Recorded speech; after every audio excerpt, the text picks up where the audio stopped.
Hey guys, welcome back to my channel. I missed you guys so much. Thank you so much for giving me this time to take a break. Thank you so much for understanding that I needed this mental health break. So I am so happy to be sitting back in front of you guys again. I cannot wait to tell you, oh my God, I cannot wait to tell y'all everything that has been going on. It's so much happening. A lot of life changes, and I'm not going to say everything right now, but you guys will know within the next couple of videos. This won't be a long video. I just wanted to pop back on and tell you guys that I'm okay. Thank you for your messages.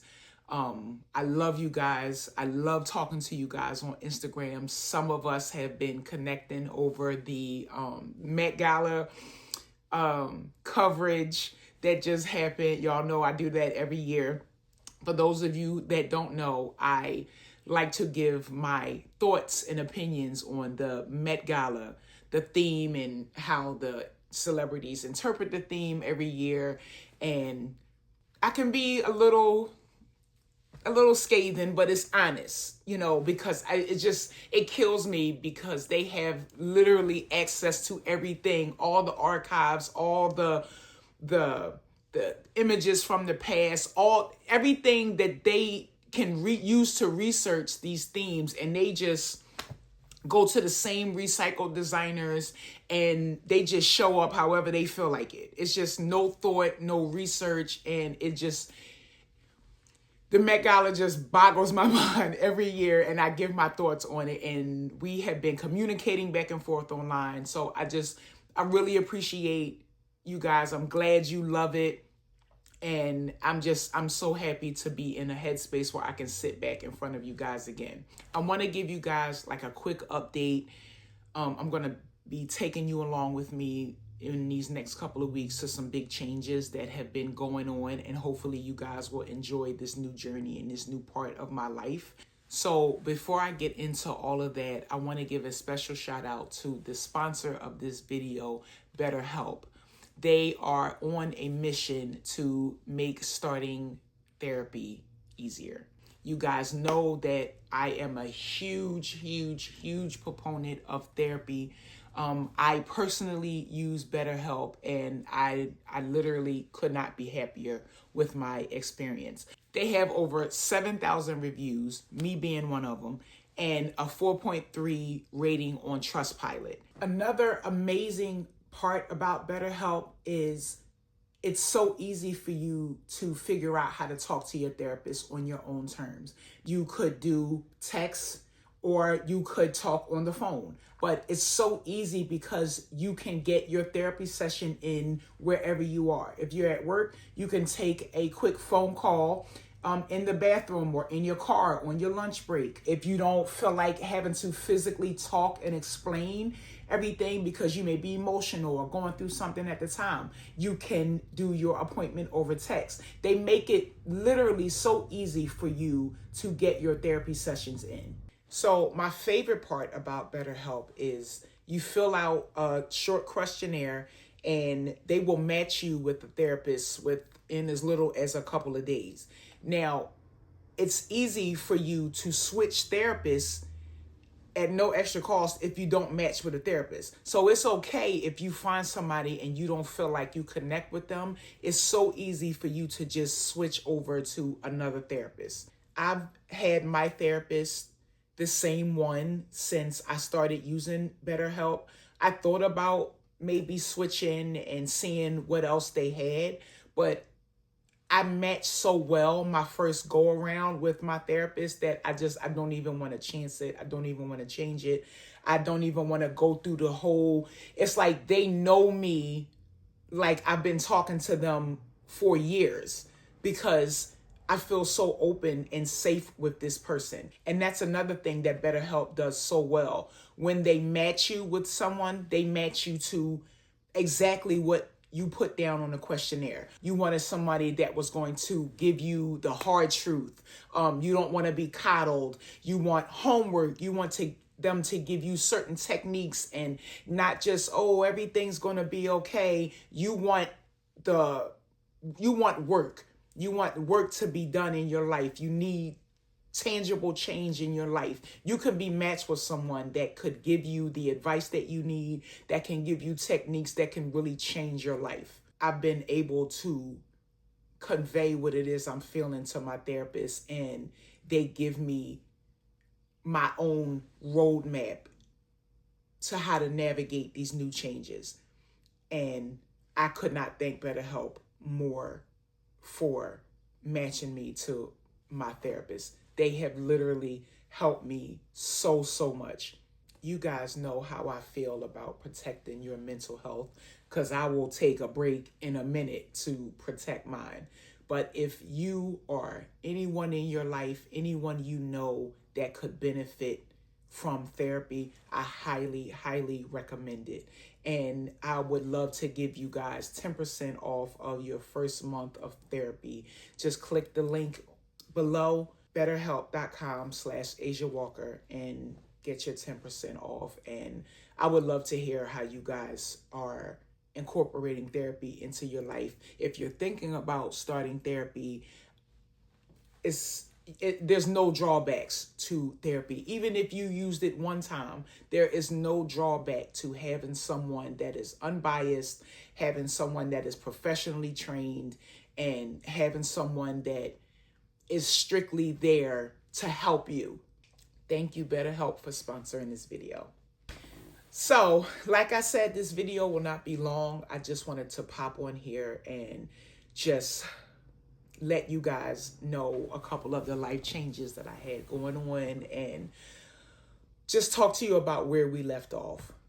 You guys know that the last time I spoke with you guys, I had moved out of my home and I was starting a new life someplace else. And in my mind, my marriage was kaput.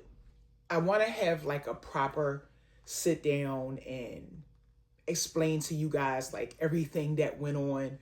But long story short, I was kind of embarrassed to like come back and tell you guys all what went on, especially after you have basically been on this journey with me and how everything happened from start to finish.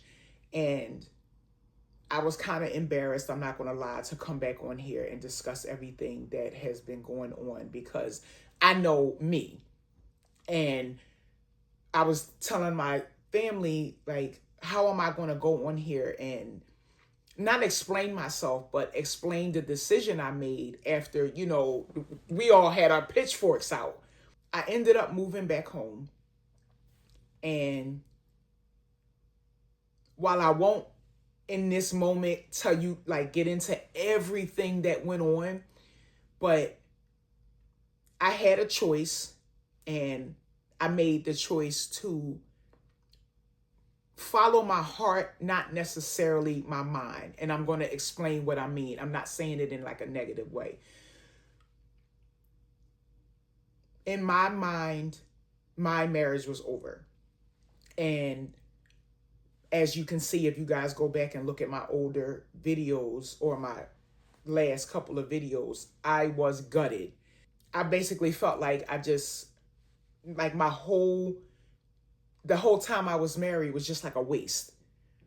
And it was so many issues. And the reason why I took this break was not only to try to figure out what in the world I'm doing, but also to try to figure out how to bring you guys along and how to discuss the decisions that I'm making. And it's not that I owe any answers, but you guys have been here for this journey. So I'm not going to shut you out now that, you know, I've made a decision that I feel like may not be the best decision to other people, or the popular decision based on, you know, everything we all just have been through together. You guys have been with me when I can't even finish my videos because I can't even get the words out. life is in shambles. You know, you guys have been there. You guys have been the ones sending me DMs, sending me emails and checking on me. Haven't seen you in a while. I miss you, praying you're doing well. Like, you know, so I do feel like I owe everything to you guys. When I'm doing something or I've made a decision on something, I'm talking to you guys because you have been there. So I decided to go back home. And the reason why I decided to go back home was because I, at the time, seen remorse. The whole time I have been married, I have never, you apologize in your relationships. I would hope you do. You guys go through something. You see your partner hurt. You see you're doing something. You apologize. This time, I seen real remorse. And not just tears, which were there, but not just tears. Because I know, I'm not going to act like I've had, a whole bunch of relationships because I haven't. But I know I have been in the presence of men enough to know tears mean nothing.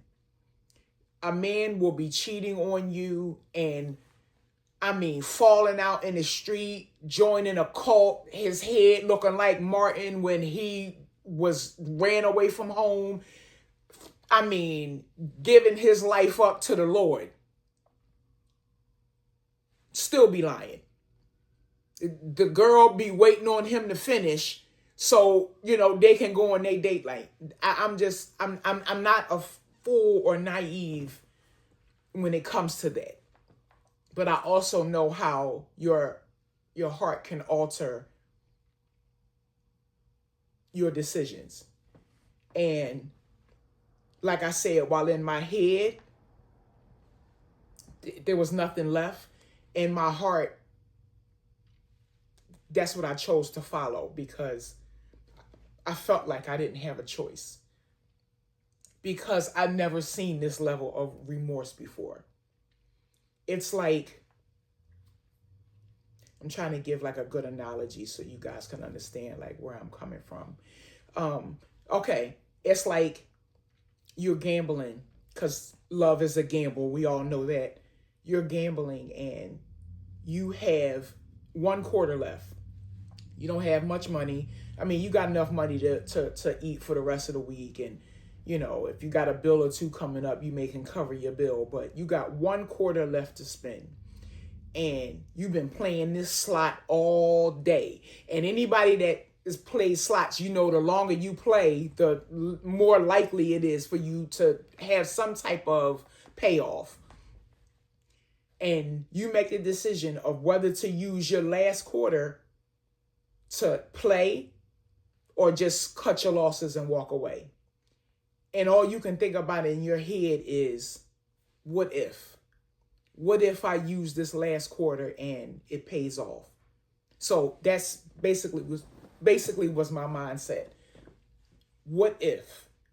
What if this is real change? What if this can be the marriage that I deserve? Not even that I want, that I deserve. No marriage is perfect. We've talked about this before. I don't care who is going on dates every day, who's smiling all in pictures, who's having a wedding redo every year. Nobody's marriage is perfect. I'm not thinking that I'm going to, run off into the sunset and we're never going to have disagreements. We're never going to have fights. That's super unrealistic. So that was not what was in my head. But I have never, and it's going to sound crazy to say I've been married 14 years. I have never felt more loved. I knew he loved me. Don't get me wrong. But I have never felt more loved than I did when this man was trying to win me back. And it went from me thinking that I meant nothing to him because I wasn't hearing anything.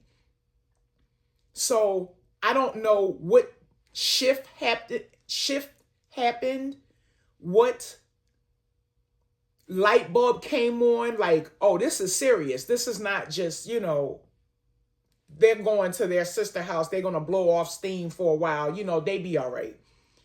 I don't know what clicked in their mind and was like, oh, okay, so this is it. But this man came back so hard. I have never felt like this in the whole time I've been with him. I felt loved. I felt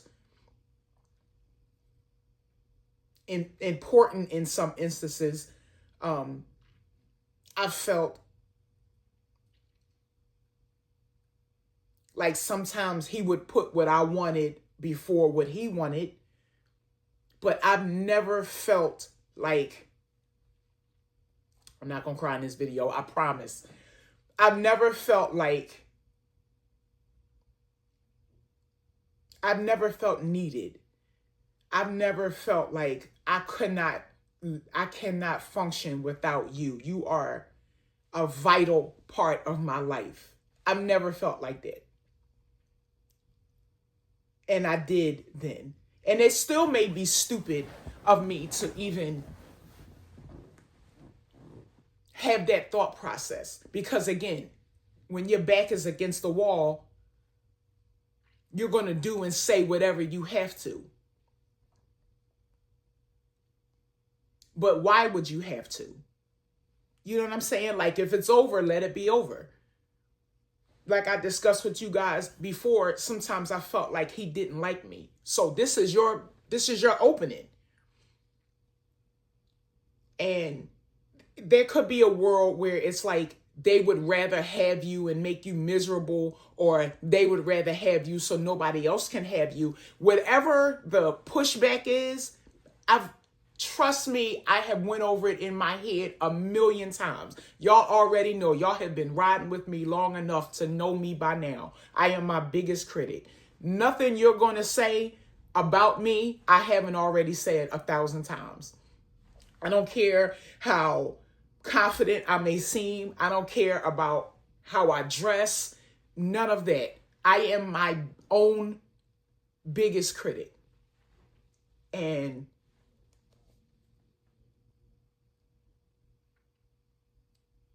I fought it for a minute, but I cannot sit and say that I don't love this person with all my heart. So I felt like I had to give this one more shot. I literally, that's where I was at in my mindset at the time.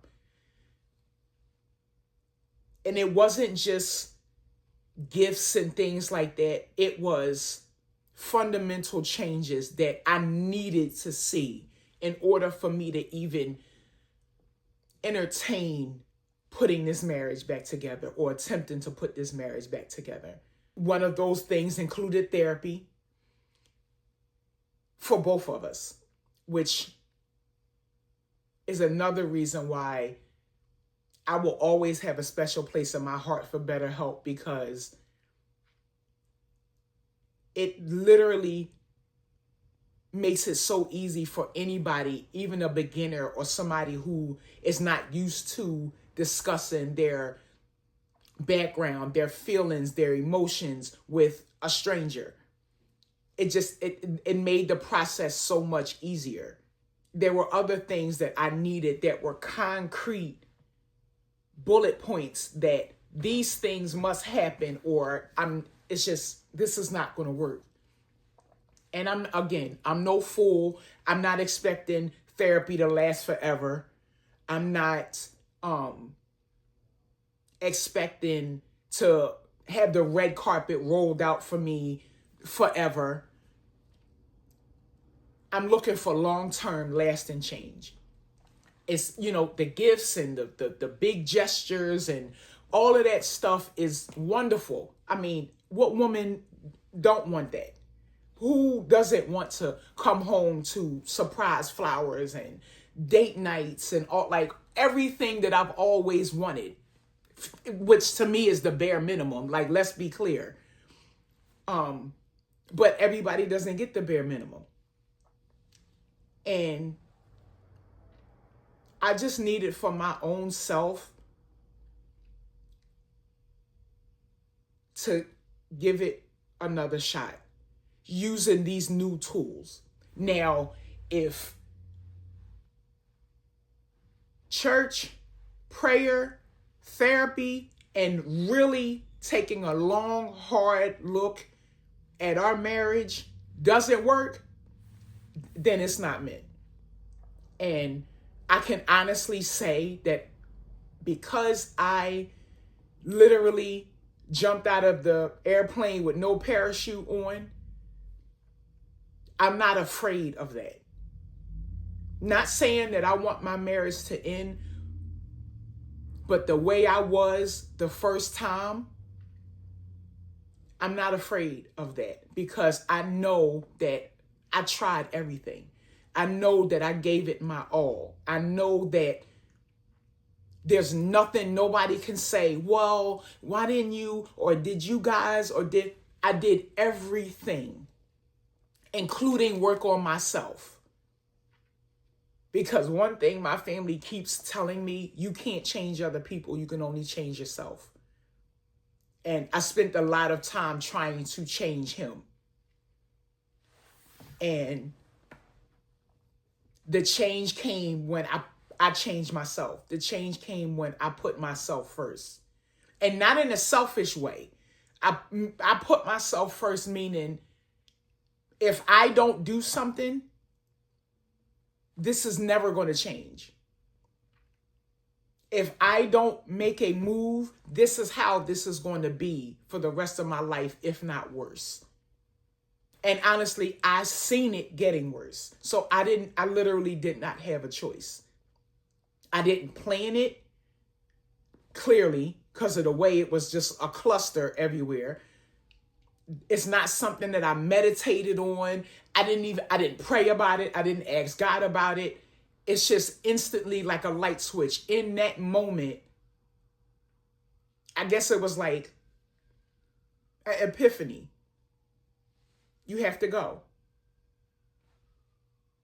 There's no sit down discussion. And I've gotten a lot of pushback from, a couple of my friends that were like, you don't leave your home.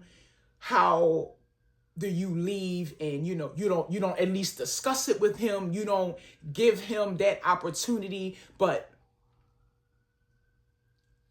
again, it wasn't something that I thought about prior to that. I mean, everybody gets into a fight. Oh, I can't stand him. Like, I want to get away from him. Everybody has had that. But to leave your home, that wasn't something that I had on the top of my list. So when I did it, it forced me to sit by myself and really take stock in everything that I had did wrong. Every part I played leading up to this, because it wasn't just him. I can run off everything that I felt like he did to me, which was valid, but it wasn't just him. It was me as well. It's two people in a marriage. It's not just me wanting everything from him and me not giving anything, me not changing anything, me not making myself vulnerable or opening up myself. I can be stubborn, knowing that I'm wrong, and not doing what I should do to change it, or what I should do to make him feel better. Just pouting, or, waiting for him to reconcile, or, or going on like nothing ever happened. Meanwhile, as a woman, I want an apology. I want an acknowledgement of what was done. Why wouldn't he want that? So little things like that, I've been learning to change. But there has been some good that has come out of me moving. A lot of good, actually. that has come out of me leaving my home. I started to focus on my own mental and not just about him. That was one of my sister's biggest things when I left. She did not want me to focus on just what went wrong in my marriage. You need to focus on your mental health because, and it's crazy, you know that I love you guys and I'm so comfortable because the fact that I get on here and I talk to you guys about mental health and I'm honest with you about my struggle that I never in a million years, like you know yourself, never in a million years would I ever thought I would struggle with mental health. And it has been a struggle these last couple of years. I will not lie. When I tell y'all, it is nobody but Jesus because I have been struggling. And she has really been a big proponent in me focusing on my mental health, improving myself, doing things that is going to improve and help me. Because if this is over, all you have is yourself. And I needed to be able to take care of myself.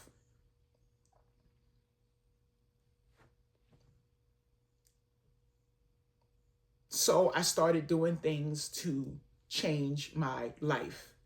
And one of the things that I have done was go back to church, which has been, to me, that's one of the only answers, but it has been one of the best things that has happened, especially this new place that I'm in. Like, I trust these people and my discernment is not the best when it comes to myself, but when it involves my family, it's like I'm a fox. And I trust these people.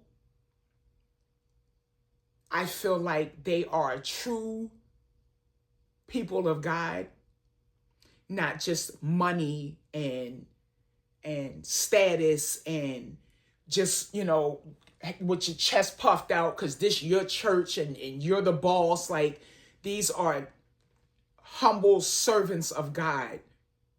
And I just like I'm comfortable and I'm learning. Like, I haven't felt that in years. It's not just crying and screaming and shouting and all of that, which you do in praise anyway. But I'm actually learning things. Like, that's what I love so far. It's like I'm learning. And another milestone, I went back to school. So that is a journey I'm going to take you guys on. I hope that it is interesting for you. I hope that you guys will follow me along and we're going to do this together. You guys are stuck with me. We are a team and I love each and every one of you. And I am, again, sorry for taking time off, but I needed to gather my thoughts and figure out how to proceed. But I will explain more and more in each video.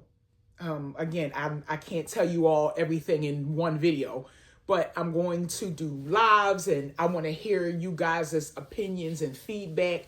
I want to talk to you guys and just hear your thoughts and how you feel about everything that's going on after I get into more of what's happening.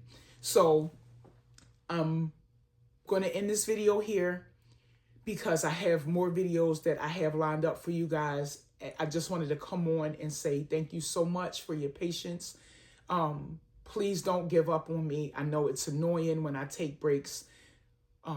Just know that I am trying the best that I can, guys. I'm really trying. And I appreciate you guys' support. If you guys are new here, I would love for you to stay and subscribe and join us and follow along in this journey. I do post-cancer wellness and fashion and things like that. But honestly, this channel has turned into a diary. This has turned into mental health advocacy and just real life things that are going on. Fashion and beauty and everything is a part of it because that's a part of who I am. But I have moved more away from the surface level content, and I have really bonded with you all. So even if you are new here, I would love for you to subscribe and join us. If you are a returning subscriber, thank you very, very much. You are so appreciated. And I'm so glad you are enjoying the content. And I will see you guys in the next video. I love you all. Bye.